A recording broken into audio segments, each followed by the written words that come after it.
gentlemen, I am Donna E. Knight. Glad you're here with me today. And I am here to do another sophisticated video. Let me take a minute to tell you all to follow me on Instagram at Donna E. Knight. You can also subscribe to my channel if you haven't. Share my channel with someone so that we can get more subscribers. So hit share, okay? That arrow, that share. And also like the video if you can and leave a comment. All right, today I'm coming to you guys to speak to you about get out of your own way.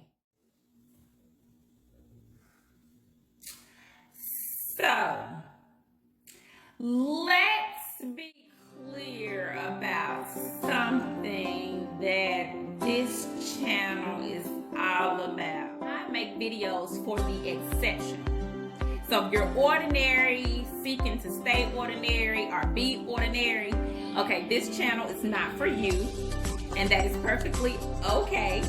And you may not want to watch my videos because I make videos for the exceptional, for the forward thinker, for the person who's outside of the box, for the person that knows that they are bound for greatness, meant for greatness, and who are seeking inspiration. Okay, that's who my videos are for. So today, the topic that we're going to discuss, which is get out of your own way, it is gonna be about the excuses that people make to let themselves off the hook. And that is something that irritates me more than anything. That drives me crazy when people make excuses not to do or accomplish the things that they're supposed to accomplish and that they're capable of accomplishing. That drives me crazy. So something that we have to get very clear about, this is the second thing that we need to be clear about, is that everyone has distinct gifts.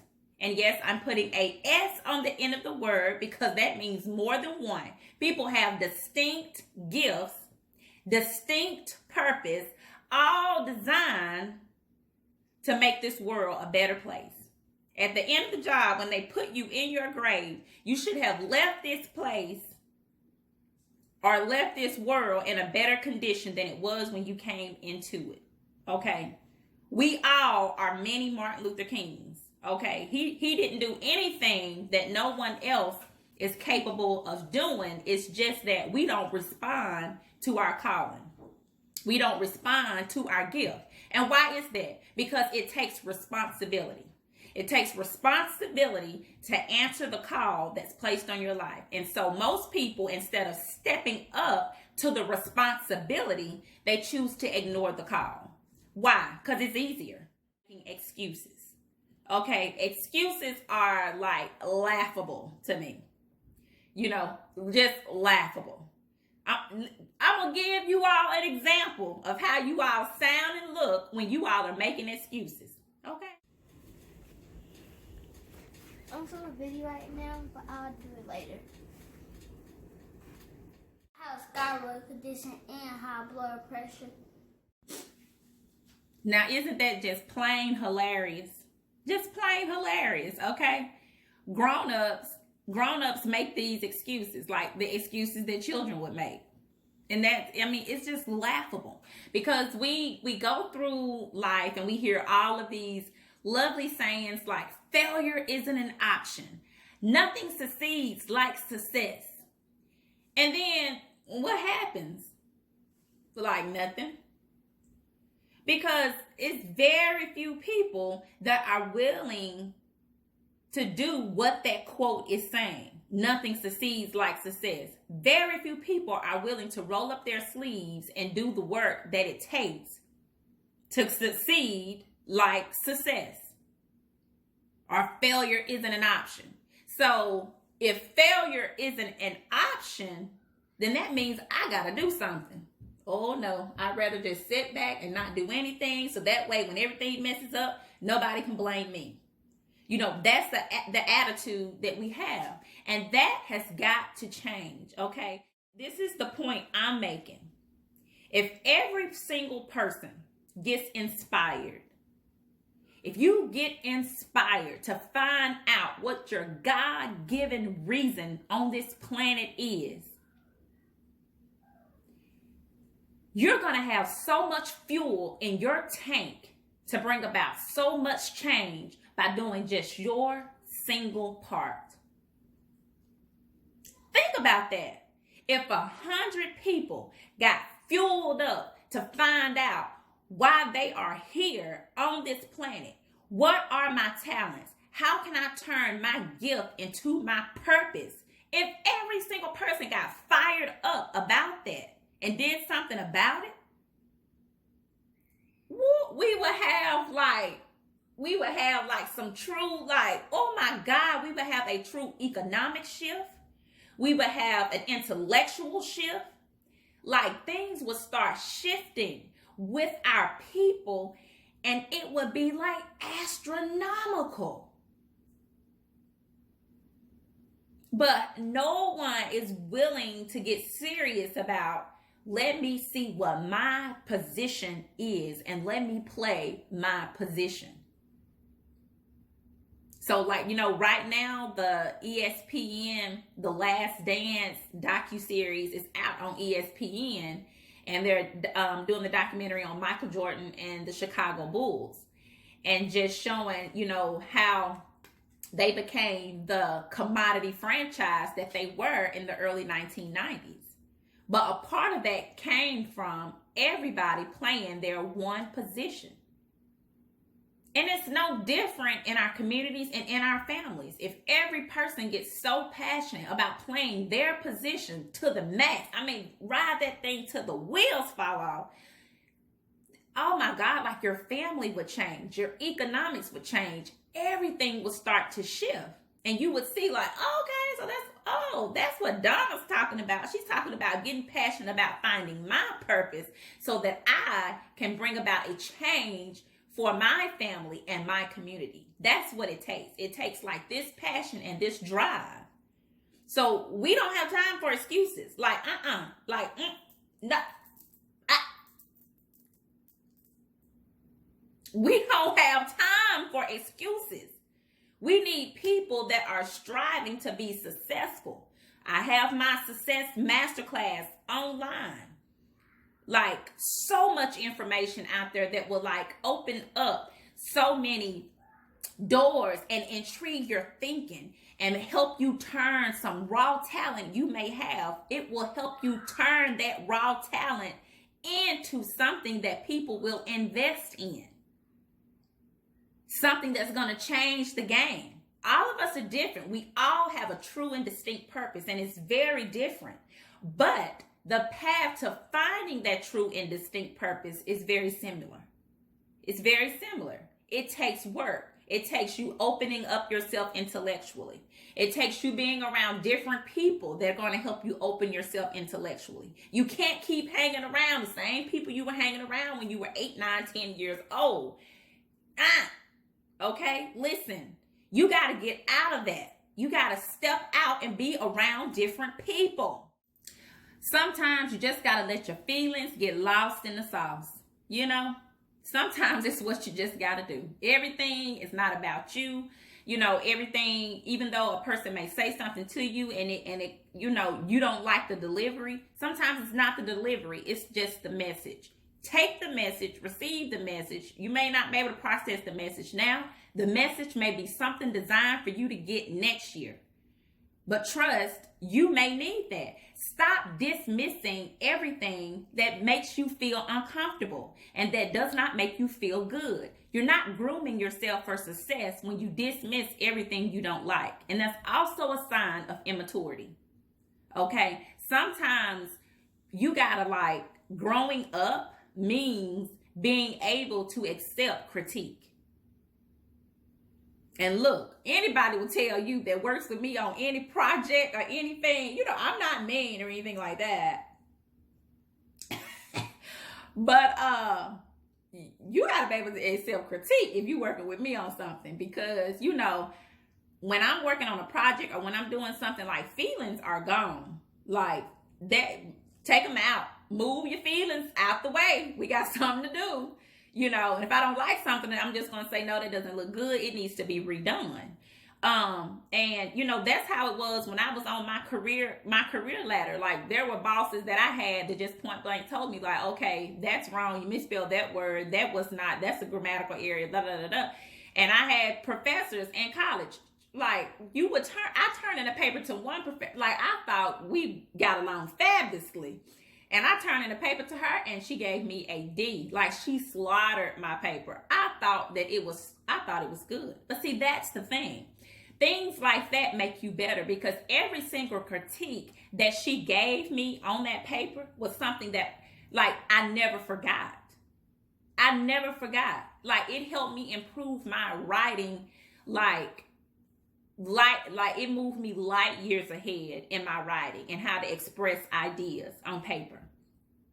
But if she had not been bold enough, even though we had a great relationship outside of the classroom, if she had not been bold enough to give me that critique at the time, it would not have made me better. So that's something that we have to get better at doing. And if you want to be a successful person, stop letting your feelings handicap you. You gotta stop it. You gotta stop saying, whatever, they don't know how to talk to me.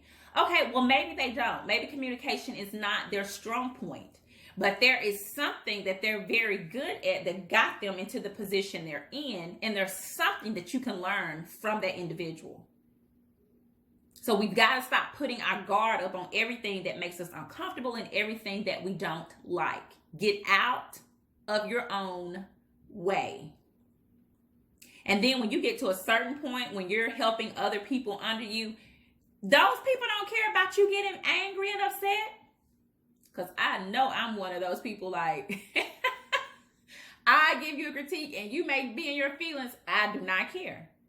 When people are elevated to a certain point and certain level, feelings don't matter. So I'm telling you all, and that is in my Success Masterclass.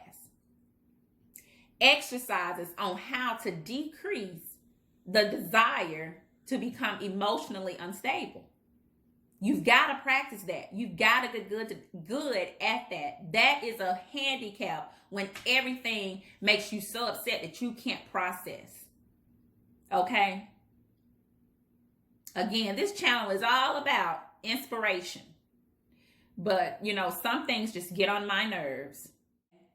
And stop having a woe is me mentality. Oh, woe is me. They don't like me and this and that. Okay, gotta stop. Done. Can't do that. You gotta have a billionaire mindset. To be a part of this thing, you gotta have a billionaire mindset. Okay, billionaire mindsets don't have time for trivial details. Okay, stop being the person that's hung up on the trivial details and be the person that sees the bigger picture. That is a skill. Okay, it is a skill to learn to see the big picture. Some people may naturally be born with that talent and some people may not, but it isn't a skill that you can acquire. You've got to start having vision mindset and not tunnel. Okay, you got to start seeing the whole realm of things to be a person that's going to bring about true change. And you may be that person. You just have a few areas you've got to tweak. Okay? You may be the next Bill Gates. You may be the next, Oprah Winfrey. You may be the next whoever you are, first name, last name, billionaire. Okay? But you just may have a few things that are causing you to have a hookup. And I'm telling you, I want to be connected with other billionaires. Okay, I want a billionaire circuit. I want to have the first female billionaire circuit. So that's why I'm hard on y'all out there, okay? This things you gotta just stop doing so that we can get to the next level. And it's easier when you do it as a team and when you do it together. It's just easier. So back to the billionaire mindset. So you know you're exceptional. Work on your billionaire mindset. Don't get caught up I hate when someone's telling a story or something and they start giving all these minuscule details that makes no difference whether heads or tail. Like, what's the big point here? Like, what's the thing that you're trying to get? You know, once you have the big picture in your mind and you see how that thing is supposed to be, you get other people to do the details. Okay? You just say, that's why you got to have an effective team. That is in my Success Masterclass, building a team. Okay? You got to have people. See, you're the visionary. Visionaries, we ain't got time for all the details. You just supposed to call out that vision, and you got to have the right people in your circuit that can help you make that vision come to pass. And when you don't have people in your circuit that can see that, when you call that vision out and they can see it too, okay, those are the right people. But when you call that vision out and the people in your circuit can't see it, okay, work on your circuit. Your billionaire circuit, it ain't where it needs to be, okay? Work on your circuit. But when you get on the phone with somebody who you think's in your billionaire circuit and you share the vision and all you hear are crickets,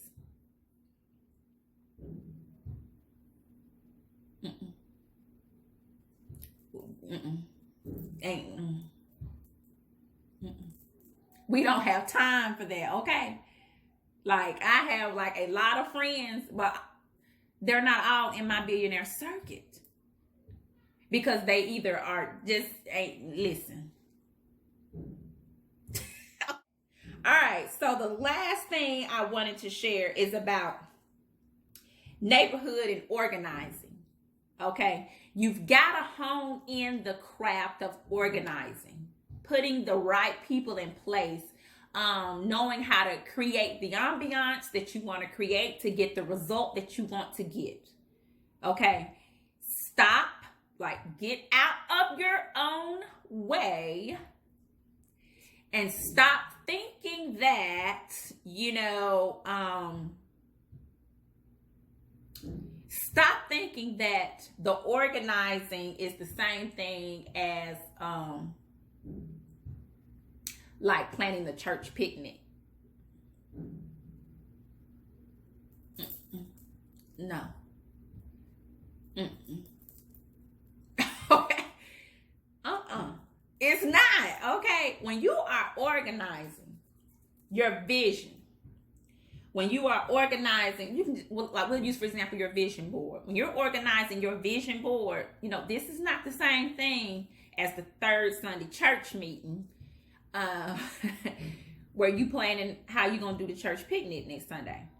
And listen, I use the example loosely because I realize that in the African American community, the church is a huge part of our upbringing, and it's a huge cornerstone in our communities. And I realize that, okay? Very aware. I have the same background. Hello, okay? I am from Mississippi. Okay, so let's be clear. I know what the church means to the Black person. But to get out of our own way and to become that destiny-fulfilled person that you want to be, you've got to become a master organizer, okay? Master organizer in your life. To the point where you automatically know what you do and don't have time for when you get that text message, when you get that call. When you can automatically screen out what you don't have time for like that, you're a master organizer. And you've got to become that. You've got to be able to know, they say planning. You can call it planning, okay? Planning. And I'm not talking about organizing your life. I'm talking about knowing your schedule and how to have your schedule work in a way for you where you can work your job, work on your vision, work your family, meet the needs of your community. You can do it all with finesse when you become a true organizer. Now, raise your hand if you think you're a pretty great organizer.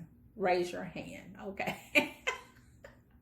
Because you're looking at a person who has a 501c3 organization, a husband, a mother of 3. I have started 4 businesses. One of them was my husband's business, and he is a hard business partner to work for. Sorry, baby, I love you, but that is true. You're very hard.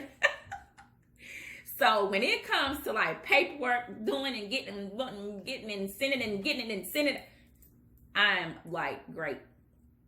But I have to be a master organizer. So sometimes that means saying and doing the tough things. Like when somebody is bombarding me with nuances that are not important, like sometimes I got to say like, okay, wait a minute, stop what you're doing. I know it's important to you, but it's not important to me. Like you got to be able to step up and make that call in your schedule planning.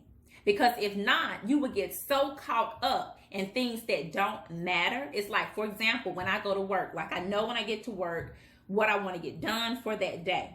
And only so many interruptions are going to be allowed for me to be effective. Because I got so many hours to be there. I can't be there all night because I got to get home. I got things to do. I got YouTube videos to shoot. I got books to write. And I forgot I'm an author. You've got to be a master organizer to walk in your purpose, because the things that I enjoy the most, like I enjoy my job. It's the job that I said I was going to have. I enjoy it. I chose it. But I have passions that I love. You know what I'm saying? Like I love to write my books. I love to do my YouTube videos. I love working with my nonprofit organization. I love doing events. I love those things. And to be able to do those things and do them effectively, I have to do the things that I'm discussing with you on this video today. So I'm not just shooting smoke at you. I'm telling you things that I've done and things that I do to be effective. I bet my sister will tell you, like, she's the busiest person I know. And I am. But organization is key. So don't be afraid to be great. Be afraid not to. So I appreciate you guys for watching. That is a lot of information. I want you all to take it seriously. I even hope that you took some notes of some things that you need to work on. Okay. Maybe you made note of the Success Masterclass. You may want to join it. There is a free preview of the class available that you don't have to pay for. You can go in and see what it's all about, how it's going to help you, how will it benefit you. You can go in, sign up, put your email address in, go to Success. I'm going to put it up on the screen. You're probably going to be like right here. Okay, it's secrets-to-success.thinkific.com right there. And you just go there, you can sign up, and when that class is fully available, or when I release it, you'll get the email alert that it's now available. And if you don't want to do the whole class, you can just go in and do the free preview. But I guarantee you there's going to be the things that I talked about in this video today, and there's going to be some other things there that are going to help you become even greater so you can be the best person.